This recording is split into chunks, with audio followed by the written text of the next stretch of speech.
C'est prévu, hein. Regarde, écoutez bien, les amis.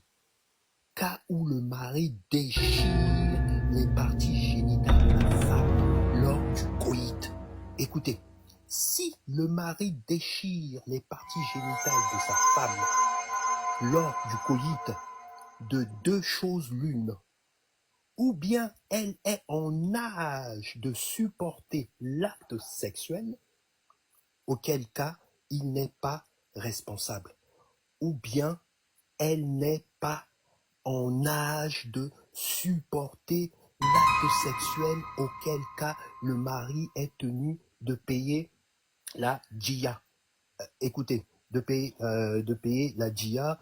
Le mot ifda est tiré de la racine fada, qui signifie que le lieu espacé.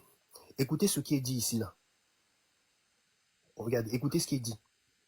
Il faut entendre ici le déchirement de la paroi qui sépare le va et le. Donc ici, on te fait. C'est horrible, c'est horrible.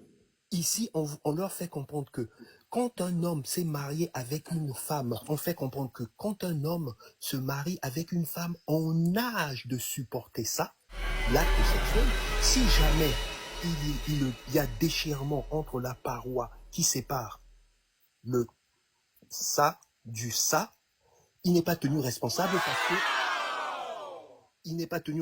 parce qu'elle était en acte de supporter cet acte. Maintenant, par rapport aux pauvres enfants de moins de 9 ans, ça aussi c'est prévu. Quand on dit auquel cas il n'est pas responsable, ou bien elle n'est pas en âge de supporter l'acte sexuel.